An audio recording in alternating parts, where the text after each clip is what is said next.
Hello my beautiful souls, welcome to my YouTube channel tarot with Shivi ट्रिपल8। यार कैसे हैं आप सभी लोग? आई होप आप सभी लोग बहुत अच्छे हैं, बहुत अच्छे से अपने नवक कर रहे हैं। चैनल पर आए तो रिक्वेस्ट करूंगी सब्सक्राइब करें इस चैनल को। वीडियो पसंद आता है तो लाइक दिस वीडियो। बिना देर की रीडिंग स्टार्ट करेंगे गाइस। और टॉपिक आप लोगों का यही है कि आपके पर्सन की करेंट एनर्जी क्या है। ठीक है, चक्रा विजडम टैरो से देखेंगे आज की आपके पार्टनर की करेंट एनर्जी क्या है, इस वक्त आपको लेकर सोच क्या रहे हैं। जनरल कलेक्टिव टाइमलेस रीडिंग है। ओके, कभी भी आपके सामने आए, अगर आपको लगे आपको ट्रिगर करे तो आप बिल्कुल देख सकते हैं। ओके, तो शुरू कर जाते हैं हम आपकी रीडिंग। देखते हैं आपकी पर्सन की करेंट एनर्जी आपको लेकर क्या है। प्लीज गाइड करें एंजल्स, मेरे जो व्यूअर्स हैं उनके पार्टनर की करेंट एनर्जी क्या है। प्लीज गाइड करें एंजल्स, मेरे जो व्यूअर्स उनके पार्टनर की करेंट एनर्जी क्या है। प्लीज गाइड करें एंजल्स, मेरे जो व्यूअर्स उनके पार्टनर की करेंट एनर्जी क्या है।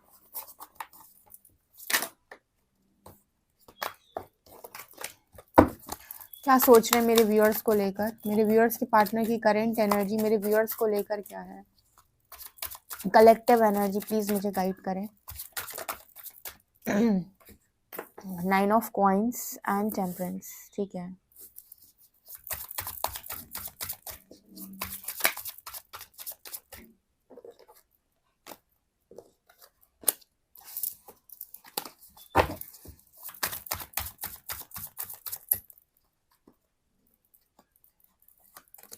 यहाँ पर है the moon.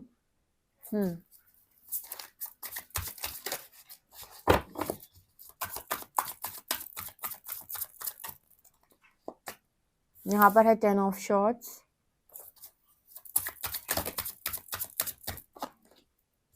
King of shorts,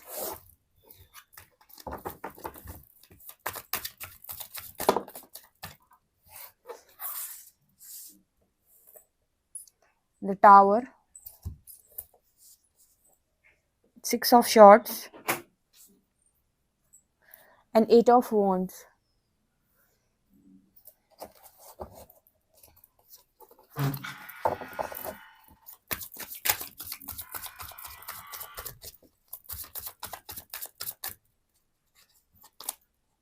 the hierophant,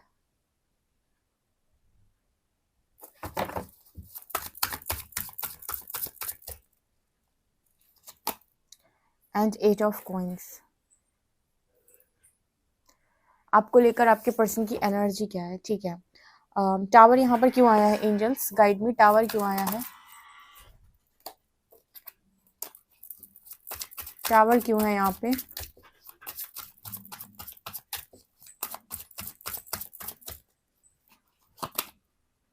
the sun, 6 of coins. Okay okay guys, तो रीडिंग स्टार्ट करते हैं और देखते हैं आपके पर्सन की एनर्जी क्या आई है। टावर को क्लैरिफाई कर रहा है सन एंड 6 ऑफ कॉइंस। यहाँ पर एक एनर्जी जो सबसे पहले मुझे फील हुई है, जैसे आप अपनी लाइफ में स्टेबिलिटी को बहुत महसूस कर रहे हो एंड आपको लगे कि लाइफ में स्टेबिलिटी गई, ठीक है। टावर मोमेंट जब भी आता है लाइफ के अंदर, आपके टावर हिट करता है तो उसका मतलब होता है कि कुछ खत्म होकर कुछ शुरू होने वाला है, यानी कि अंत ही आरंभ है। टावर को सन क्लैरिफाई कर रहा है, यानी कि आपको तो ऐसा लगेगा आपके पर्सन को कि सब कुछ खत्म हो चुका है, मेरी पूरी स्टेबिलिटी जा चुकी है, मैंने जो जो सोचा था सब कुछ खत्म हो चुका है। बट सन की एनर्जी दिखाती कि रोशनी दोबारा से जरूर आएगी। तो अभी कुछ ऐसी सिचुएशन में आपके पर्सन हो सकते हैं जहां पर इनको लग रहा है सब कुछ समाप्त हो चुका है या सब कुछ समाप्ति की ओर है, कुछ नहीं बचेगा, मेरी सारी स्टेबिलिटी जा चुकी है। एंड स्टिल यहाँ पर यूनिवर्स कह रहे हैं कि सन, यानी कि यहाँ पर अंत ही आरंभ है, यानी कि अंत होकर आरंभ होना। तो यहाँ पर कुछ शुरू जरूर होगा इस पर्सन की, लेकिन इस बार इस पर्सन को चीजें देनी होंगी पहले। जैसे आप अगर अभी तक ऐसी जिंदगी को जी रहे थे जहां पर आप लोगों से ले रहे थे और बहुत ही ज्यादा अपने आप को लेकर ऐसे थे कि मेरा 1 रुपये कहीं खर्च ना हो जाए, मेरी मतलब देखो इस चीज को समझो। कुछ लोगों की लाइफ के अंदर टावर हिट करता है तो यूनिवर्स उन्हें सेल्फ लव सिखाता है और उन्हें सिखाता है कि आप खुद से प्यार करना सीखें। आप अपनी लाइफ के अंदर दूसरों के लिए करते हैं, बहुत अच्छी बात है, लेकिन अपने लिए करना भी शुरू करें, यानी कि अपने बारे में भी सोचें। बहुत सारे लोग ऐसे होते हैं जो ज़्यादातर फ़ोकस बाहर की तरफ रखते हैं कि मतलब बाहर से मुझे बहुत सारा फ़ायदा होना चाहिए, हमेशा फ़ायदे की बात सोचना। जब ऐसे लोगों की लाइफ़ के अंदर टावर मूवमेंट हिट करता है तो इन्हें समझाया जाता है कि आप अपनी लाइफ़ के अंदर जो देते हो वही पाते हो। अगर आपके जीवन के अंदर आज कुछ परेशानी चल रही है तो आपने कभी कुछ ऐसा दिया था जिसकी वजह से आपको आज ये मिला है, तो देना अच्छा शुरू कर दो। माँगना अच्छा शुरू मत करो। बहुत सारे लोग क्या होते हैं ना कि हमेशा इस एनर्जी में रहते हैं कि मुझे अच्छा मिलना चाहिए, मैं तो अच्छा हूँ, मैं तो अच्छी हूँ, मुझे डिज़र्व मैं तो अच्छा डिज़र्व करता हूँ, मुझे अच्छा मिलना चाहिए। कोई प्रॉब्लम नहीं है। लेकिन आपके जो आपका जो काम करने का तरीका है, उसमें भी कहीं न कहीं कुछ देने की एनर्जी भी होनी चाहिए, ठीक है? कुछ लोग होते हैं जो पूरा लुटा देते हैं। उनको ये सिखाया जाता है कि बैलेंस करो। कुछ लोग ऐसे होते हैं कि बहुत ज़्यादा खींचते हैं। यानी कि जो मिला उससे खींचा, जो मिला उससे फ़ायदा निकाला, मतलब देने का भाव उनके अंदर बहुत कम रहता है। जैसे इस पर्सन को इक्वल गिव एंड टेक सिखाया जा रहा है कि ना ज़्यादा देना है, ना ज़्यादा लेना है। हमेशा इस भाव में रहें कि करते भी जाएँ और लेते भी जाएँ, ठीक है? मतलब अगर आप करते जाओगे सिर्फ़, तो भी एक ऋण है। और लेते जाओगे सिर्फ तो भी एक ऋण है, ठीक है? करते जाओगे तो लोगों पर आपका ऋण है और लेते जाओगे तो लोगों का ऋण आपके ऊपर है। तो जैसे यहाँ पर मैसेज निकल के आ रहा है, इस पर्सन को सबसे ज़्यादा यही सिखाने की इस पर्सन को ज़रूरत थी कि स्टेबिलिटी का वास्तविक अर्थ क्या है। स्टेबिलिटी इस पर्सन को ऐसा लगा था कि मुझे सब कुछ बाहर से अच्छा मिल जाएगा तो ही मैं स्टेबल हूँ, और यूनिवर्स ने बाहर की नींव को हिला के रख दिया। तो इस पर्सन को समझ में आया कि बाहर से मिली हुई चीज़ स्टेबल नहीं करती है आपको। आपके कर्म आपको स्टेबल करते हैं खाली। इस दुनिया के अंदर जिस व्यक्ति के कर्म सही चले हैं अभी और पूर्व जन्म में, वही स्टेबल दिखाई देगा आपको। बाकी सबको कुछ ना कुछ मतलब तकलीफें बनी रहती है, कोई कर्म से, कोई धन से, कोई धर्म से, मतलब कोई तन दुखी, कोई मन दुखी, कोई धन दुखी, कोई कैसे दुखी, ठीक है? सो यहाँ पर वो मैसेज है। इसके अलावा ना यहाँ पर एनर्जी निकल के आ रही है, जैसे इस पर्सन से कहा जा रहा है कि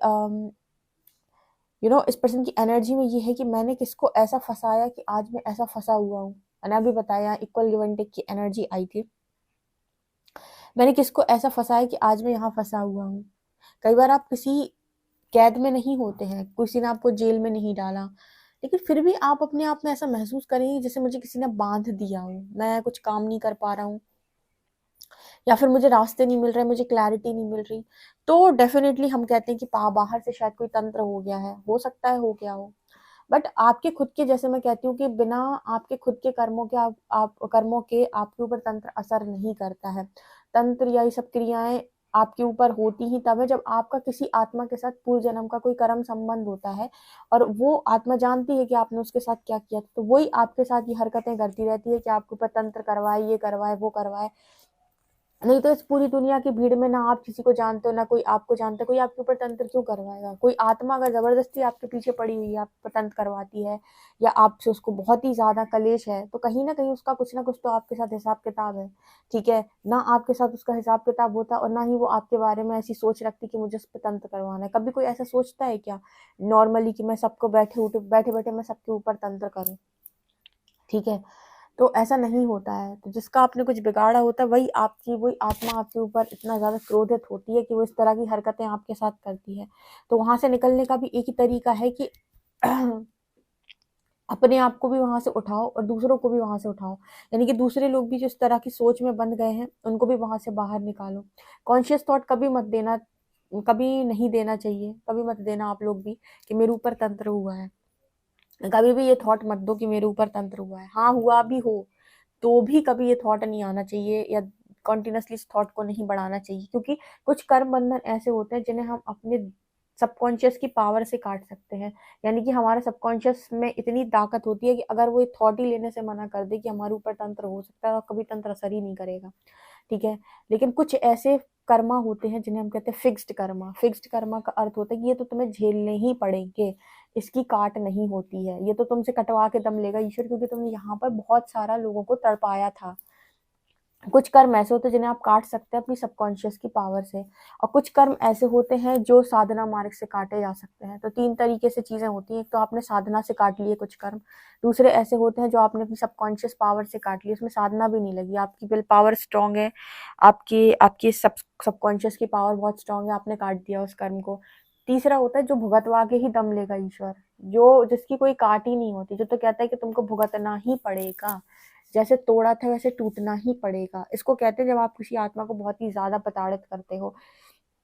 तो जैसे इस पर्सन से कहा जा रहा है कि लोगों के लिए ऐसे मसीहा बनो जो उनको उनकी तकलीफों से बाहर निकालो। किसी भी आत्मा को आप तकलीफ में नहीं डालेंगे मतलब किसी भी आत्मा को आप स्टक नहीं करेंगे, किसी को भी आप बद्दुआएं नहीं देंगे, किसी को भी आप परेशान नहीं करेंगे, किसी को भी आप मतलब किसी को भी आप ऐसी सिचुएशन में नहीं डालेंगे कि वो कैदी हो जाए आपके कारण। यानी कि वो ऐसा आपने उसे बना दिया कि वो कैदी की जिंदगी जी रहा है, उसके पास सब कुछ होते हुए भी वो उसको आपने ऐसा डरा दिया है, ऐसा आपने उसे बना दिया है कि वो कैद हो चुका है, वो उधर से बाहर ही नहीं निकल पा रहा है। ठीक है, उसकी ऐसी स्थिति कर देना। ऐसे कभी आप इस स्थिति में किसी को लेकर ना जाए, क्योंकि जो स्थिति में आप बनाते हो फिर उस स्थिति में आपको भी देखना पड़ता है। तो यहाँ पर ऐसा मैसेज निकल के आ रहा है। इसके अलावा ना यहाँ पर मून की एनर्जी, 8 ऑफ वॉन्ड्स की एनर्जी है। आपके पर्सन की एनर्जी में यहाँ पर ऐसा नजर आता है कि कभी तो ये पर्सन आपको लेकर बहुत पॉजिटिव होते हैं तो इनका मन होता है कि आपसे बात करें, कभी ये पर्सन आपको लेकर बहुत ज्यादा नेगेटिव हो जाते हैं। ठीक है, तो इनका मन होता है कि नहीं मुझे कोई बात नहीं करनी। जैसे यहाँ पर मैसेज निकल के आ रहा है कि अभी भी जैसे वो स्टेबिलिटी नहीं है, मैंने बोला ना स्टेबिलिटी जा चुकी है। ठीक है, यहाँ पर जब कार्मिक एनर्जी रिलीज होती है तभी आप अनस्टेबल होते हो, कुछ नहीं आपको समझ में आएगा। ठीक है, आपको उस समय पर अगर आप बहुत अच्छा इनर वर्क कर लें तो एक टाइम के बाद आपको क्लैरिटी जरूर मिलेगी, लेकिन मोस्टली केसेस में ऐसा देखा गया है कि जब आपकी लाइफ के अंदर बहुत सारी कार्मिक एनर्जी आप रिलीज कर रहे हो तो उस समय आपको कोई क्लैरिटी नहीं होती है। दिशा भटकना, ऐसा लगता है कि दिशा भटक गए हो आप। ठीक है, सो यहाँ पर ऐसा मैसेज है कि कभी कभी तो आपको लेकर बहुत पॉजिटिविटी महसूस होती है, कभी कभी बड़ा गुस्सा आता है। गुस्सा इसलिए आता होगा क्योंकि जैसे आपका पास्ट में जो भी उनके साथ रहा है उसमें इस पर्सन ने ऐसा सोचा हो सकता है कि यार इसकी वजह से मेरी लाइफ में प्रॉब्लम है, शायद ये मेरी खुशियों से जलता था या जल्दी थी इसलिए मेरी लाइफ में प्रॉब्लम है। कॉन्शियस थॉट एक ही देना होता है, मैं आपको बताती हूँ।